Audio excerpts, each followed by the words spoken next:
I remember one time I was leaving our house, and I was in a hurry, and I couldn't find my cell phone. So I asked my wife, and her sisters were there to help me find it. They could tell I was in a panic, so they call it, and we hear it ring, and I'm running. We're all running around looking for it, and it really sounds like it's in different parts of the house. So it will be here, and then we'll go there, and then it'll be over here, and it was in different places, and we just couldn't find it. And finally, one of Courtney's sisters said, "Hey, can you sit down?" So I sit down, and it was actually in my pocket, like I didn't know. So I was running around looking for it, and they were running around me looking for it, and we just couldn't find it. And I was so in a panic and so in a hurry, like I didn't even notice that it was in my pocket. Sometimes I have left this church and think I have forgot my phone while I'm on the phone, then I go. There's one time Courtney and the kids went down to the beach, and then I wasn't there. It took me a long time. She came back, and she said, "What's wrong?" And I said, "I can't find my sunglasses." And about that time, I saw her eyes look up at my head, and she goes, "They're on top of your head." And they were just sitting there, and I couldn't find them. I was, in a hurry, and I was looking, and I just couldn't find it. And I think sometimes life is like that on a bigger scale, right? Like we can be so busy or such in a panic, or we have so much going on that we don't notice the things that happen in front of us. And as we talk about your best year yet, like my recommendation to you would be to cut out the busy from your life and live in the now. Don't be so busy that you don't notice the things that are going on in front of you at the moment that they're happening. So we're going to be talking about Mary and Martha as we talk about this. And how can we live in the now? Not in the future, not in the past, but right now. So in Luke 10:38, it says this. It says, "Now as they were on their way, Jesus entered a village, and a woman named Martha welcomed him into her house. And she had a sister called Mary, who sat down at the Lord's feet and listened to his teaching. But Martha was distracted with much serving." The first thing I want you to know is Martha was driven by perfectionism. So we're going to talk about two options, and if you could just throw those up there. So we have two options, all right? So here's some things that are personal needs that we need. We need to experience peace with self and others and God, all right? We need to understand life, to handle stress, to live life to its fullest. So with that, we see these two options. There's option A, live a busy, noisy, nonstop life that leads to frustration, right? Confusion dominates you, stress overwhelms you, and conflict surrounds you. Now, as we talk about these things, just ask yourself how you feel and where you think you're at. We have option B, hang out with God and learn from him. Satisfaction is what we'll receive, and you'll receive God's insight. Faith replaces worry, and you will have peace beyond understanding.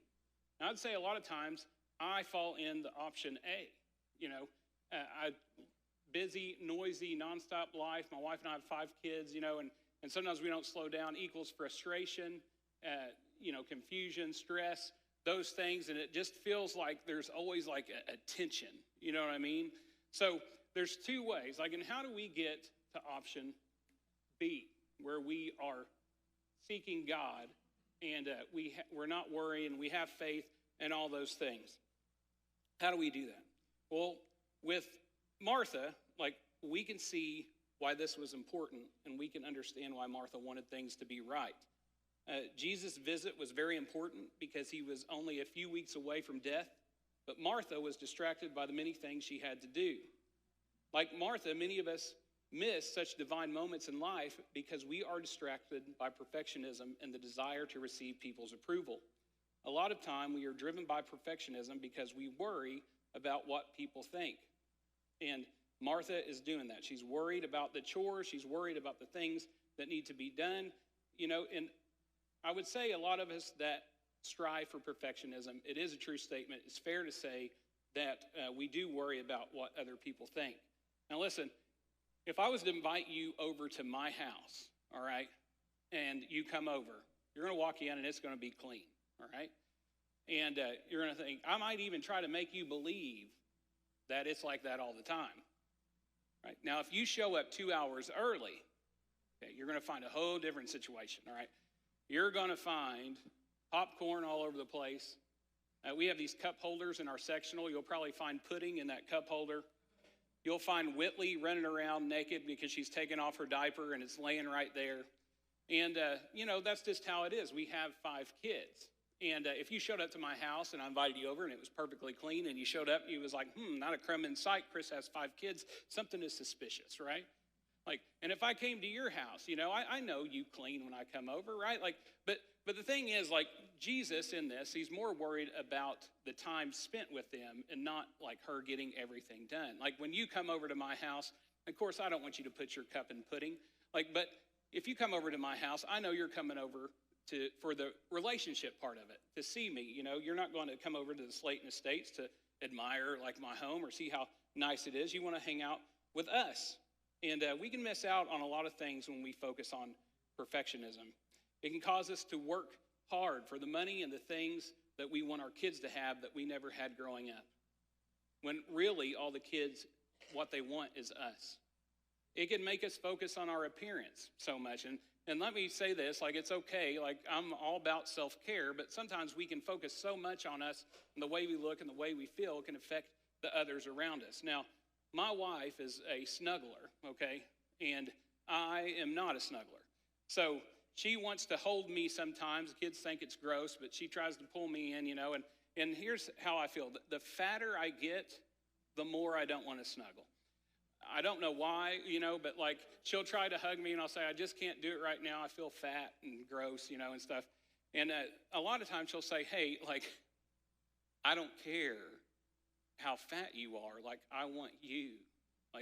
I'm not concerned about the way that you look. She wants me, and I'm too concerned about everything being perfect for her, but really she wants my time. And we can miss out on things in life when we're focused so much on the things that we need to get right that we miss things that are going on around us. I have a cousin named Tommy, and Tommy is my age. And we graduated together, and he lived probably 2 miles from me growing up. I didn't have brothers, but if I ever had a brother, I would consider him one of my brothers. We went through a lot of stuff together. Tommy, when we were little, he had a weird sense of humor. So he would say, he would tell me to get in the car, and he would promise me that he wasn't going to shut my fingers in the car door. But then he would do it anyway, and he would laugh, and he thought it was hilarious. It's kind of a weird sense of humor. He broke this rib. His brother tried to bite this finger off. We had a lot of good experiences together. But Tommy also loves me. When we were growing up, I remember a time when there was a bigger kid that was mad, and he was coming after us, and I was the one that was slower than him. He was more athletic, taller than me. So this kid's coming after me, and Tommy put himself in front of me and got beat up by that kid because he didn't want anything to happen to me. And I remember Tommy screaming, and I remember thinking, that serves you right for shutting my fingers in the door.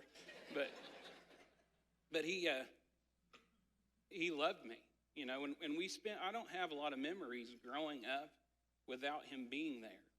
And even in school, he was there with me. About 2 months ago, I got a call, and it was from my sister. And she said, Chris, and I said, yeah, and there was this pause. And she said, Tommy is gone. He has passed away. It was unexpected. He's my age, like I said. And I would say, I do cry, but when I haven't cried in a long time when someone's passed away. Usually I have this peace that they're with Jesus, and Tommy, I have that peace too, but I wept over that. And I remember it just hit me so hard because Tommy's this guy that was so close to me growing up, okay? We were like brothers, and I hadn't talked to him in so long. I've had so much stuff going on. I've been so busy, and the only time, I would just say I didn't talk to him at all. He would post on my Facebook, he would say, hey, when are you going to come visit me? Or, hey, when are we going to get together? Hey, man, you're looking good. Your family looks great. And I didn't even answer those things. And then this past year during Halloween, my aunt, his mom, we usually go over to his house and eat chili and things like that. And that's where he would be, and that's where I would get to see him. And I didn't. I didn't go over there because I was busy. We were fixing up this house, and I was working on that. My wife went over there with the kids, but I did not. And I can tell you, like, I just wonder, like, how that happened. Like, I have so much stuff going on that I let that get in the way of my relationships with the people that I love and the people that mean a lot to me sometimes. And we go to Tommy's funeral, and I'm in there, like when so all the family's in there, and they're getting ready to close the casket. And we're in there for a while, and I leave, and his mom, like, she comes out, and she is very, of course, torn up. And like, as she's leaving, she doesn't know I'm listening. She's not even talking to me. She's talking to my uncle. But, like, I hear her say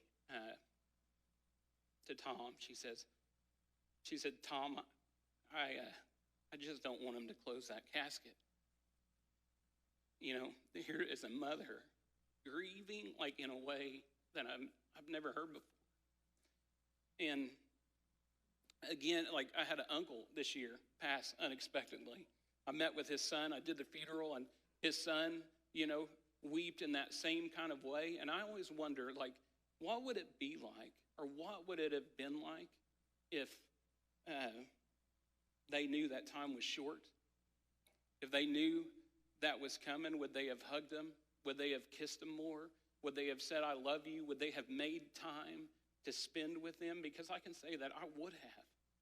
But instead, like, we think we have all the time in the world. We are too busy doing our own thing sometimes, living life that we don't see the people that are important, that mean something to us in front of us. I can put this picture up of my kids, and, like, so you can see, like, this is not very far apart, and you can see that they have grown, like, a lot. And you can show the next one too. I mean, I just look at that, and man, sometimes I just focus on this, how much I've missed. Trace, we lived in Illinois. I was at a church, and I remember this. And he fell asleep on the couch. And that day, like, I picked him up, and I walked up the stairs, and I laid him in his bed. And I thought, this is the last time I can do that. Because he weighed 100 pounds, and he was heavy. But when I think about that, it makes me sad, that this, man, he was our firstborn. We used to hold him. Can't do that. Chesney, she, she snuggles me still, but not like when she was little, because she's getting older. And I think of those things, and one day, I know that, like, I'm going to sit in this house, and it's going to be silent.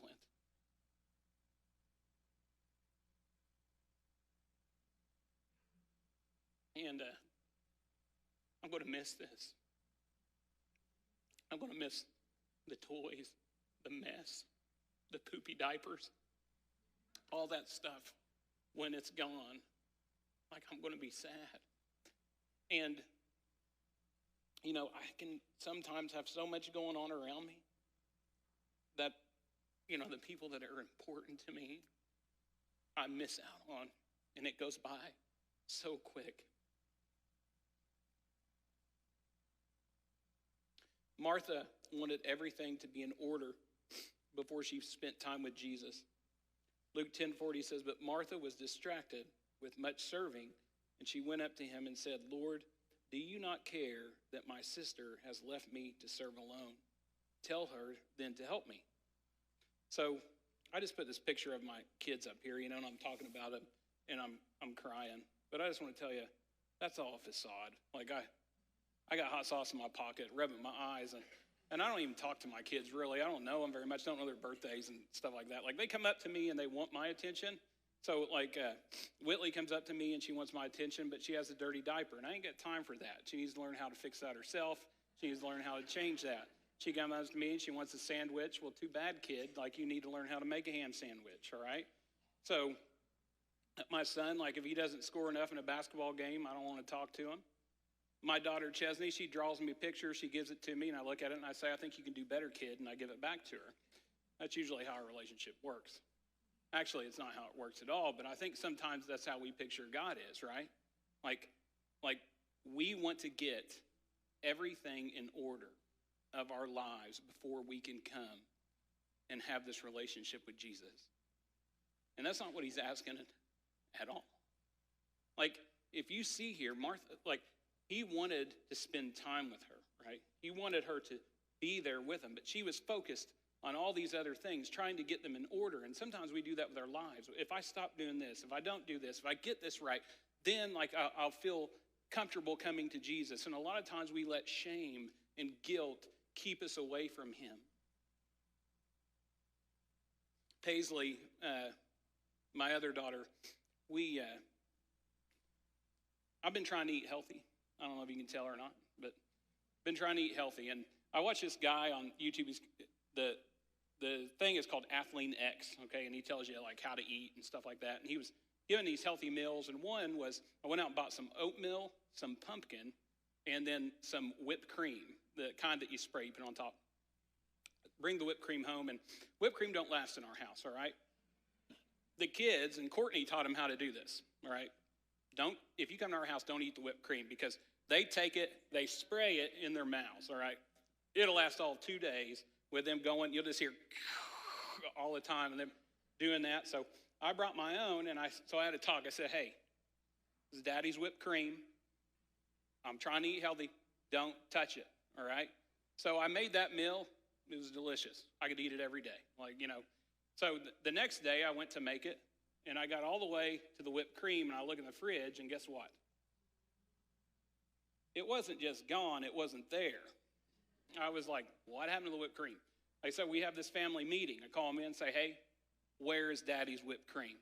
Nobody did it. Nobody ate it. Nobody knew where it was. And then finally, Paisley broke down in tears. She said, Daddy, I hate the whipped cream. My wife goes, Chris, you know you can't have whipped cream in this house. And I was like, I'm trying to eat right. So she's crying. And I said, what'd you do with it? And she says, I hid it. She ate some, and then she hid it. I thought, well, good. Like, there's still some left. I said, baby, where did you put it? And she looked at me, and she goes, Daddy, I hid it behind the toilet.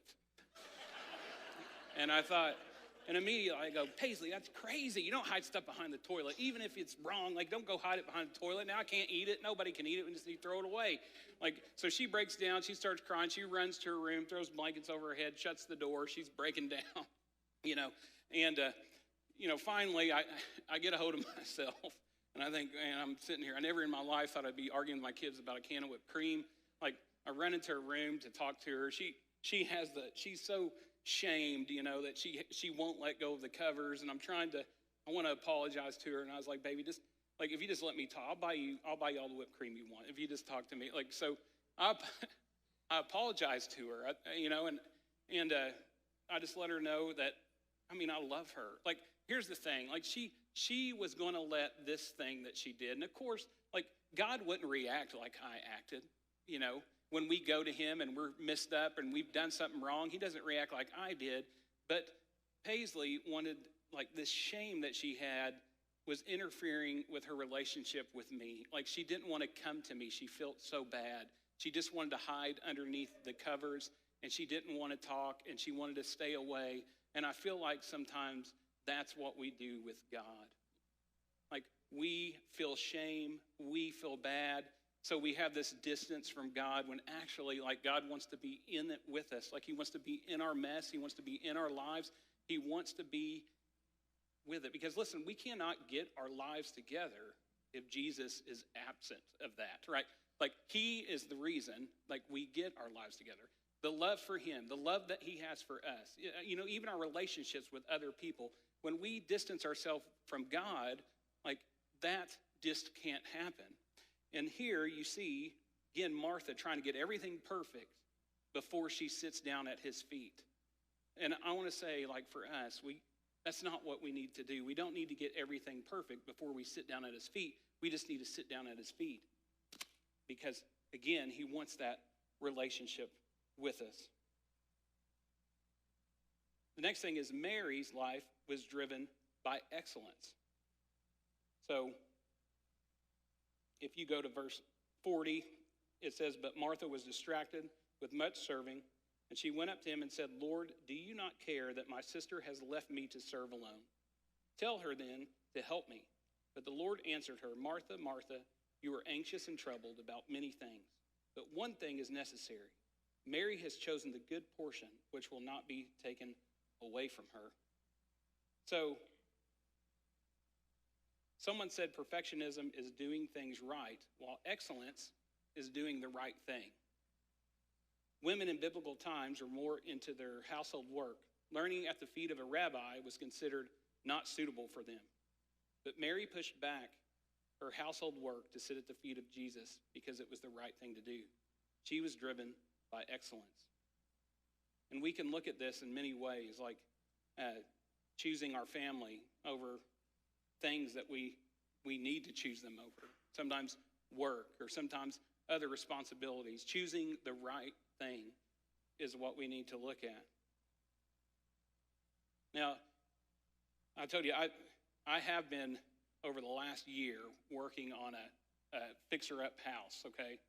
So we've been doing that, and pretty much I come to church, and then I go work at that house, and then I go home. And when we bought that house, like, trust me, I would never do this again. And so when we bought the house, my father-in-law told my daughter, "Hey, we can have your birthday party in here in 2 months. It'll be finished," which is insane. You know, it's crazy to even think about. But, like, I do that, and a lot of times I'm not home. So much that, you know, I miss time with my wife and with my family, with my kids. And, you know, we do different things here at the church. I mean, the last men's retreat that I was getting ready to go to, right before I had my suitcase packed, and right before, like, I got ready to leave, Paisley, she comes up to me, she grabs my suitcase, and she's trying to yank it out of my hands, and she just says, "No, Daddy, you're not going. You're staying here, and you're not going anywhere." And I had to fight with her, like, to get out the door. And that's my fault. I mean, this week there was a date night here at the church for couples, and then a bunch of us guys went to the daddy-daughter date night that was at the YMCA. And I told myself this weekend, like, and I'm preaching too, like, and I'm still working on the house, but I told myself that this weekend, like, I'm going to dedicate those times to them. Now, typically, when I'm preaching, I will come here and I'll be here all weekend. I mean, I will go over my sermon in my head so many times. I didn't do that this time. I thought, I'm not going to do that. Like, I'm going to let the Lord handle this. I think he has it. Like, I'm just going to write it, and then he'll help me deliver it. And to be honest, like, I was really nervous, like, coming out here. And, you know, I also chose, like, when I worked on the house. So usually when I work on the house, don't judge me, but I listen to country music. And it's pretty good. I like it. And then sometimes I listen to Seinfeld, you know, as I'm doing it. But this time I thought, I'm not going to, because I do that with God too. Like, I get so busy with stuff that I keep him out of the equation. I thought, I'm going to listen to some sermons and some worship music while I do this house stuff. And that's what I did. And it felt so much better. It was so much, it was convicting to me. It was a better, you know, for my time. And, you know, I went to the date night with Courtney, and then the daddy-daughter date night, like, when, so I got to be honest, I never really look forward to these things, okay? Because I know that there's a lot of stuff that we need to get done, and I just don't look forward to them. And I'm like, man, I'll be glad when these things are over. And like the night yesterday, like when I went to pick up my girls, as I'm looking at them, like, so they dress up, you know, they do their hair, they take it very seriously. And when I come and I see them, and especially Bentley, and I mean, she looks so proud, you know. I took her out to eat, and she said, "Daddy, I just want some tea and some rice." That's what she wanted, and I got it for her because I'm a good dad. But they are just so excited about it, you know. And I can tell you, whenever I choose to do those things, when I choose my wife, or I choose the Lord, or I choose my kids, I never say, "I wish I would have done that different," you know. And as we're learning about Mary and Martha, I'll just say that in your life, I encourage you to live in the now. Take the busyness away, take a deep breath, and try to pay attention to what's going on in front of you as it's happening. Because we can miss divine moments. We can miss special times with the people that we love because we are so focused on just the busy work that we have. Just take a deep breath and focus. Don't live in the future, okay? Like, we think if we get these certain things done, right? When I get my house fixed, then I will hang out with my kids more. You know, if I get these certain things, then my life will fall in place. Or sometimes we look to the past, you know, and we focus. And I do too. Like, I can focus all day long on the time that I've missed, but it doesn't do nothing for the time now, right? I got to focus on that. We want to live in the now. You want to live with the people around you that are on this journey with you. We want to put our phones away when we're eating with people. We want to see their face. We want them to enjoy our presence, and we want to enjoy theirs. And we want to do the same with Jesus. So I'm going to pray, and if you want to stand with me, maybe today, you know, there's some things that the Lord has convicted you over. And if that's true, like, we have people that are going to be in the back and they can pray for you. There might be something going on in your life that has nothing to do with the sermon that I preached. You can still go in the back, and there are people back there that want to hear from you, that want to pray with you. Whatever's going on in your life, they're there for you. Maybe you've never been baptized. You want to know Jesus. That can happen today. Maybe you're interested in becoming a member of the church. We can let you know on how you can do that. So all those things are open as we worship. Remember, as we worship, at any time, you can get out and you can go pray with somebody in the back. That's okay. That's what we want you to do. That's why we have people there. Nobody's going to judge you. Just don't miss the moment in the time if the Lord is convicting you. So let's pray together, and then we will worship. Father God, thank you again for this day that you've given us. And we thank you for your word. We thank you for relationships that we have, and I pray that we don't take those for granted. Father, that we look at the people around us, and we choose you, we choose them, and those other things, Father, we give attention to, but not before the things that you have blessed us with. Father, if there's somebody here today that needs to pray, and you're tugging on their heart, if they feel convicted, or maybe there's something that they need to pray for they're going through, I just pray that they don't miss this moment, that they take that step and they go pray with somebody. We love you, for it's in your name we pray. Amen.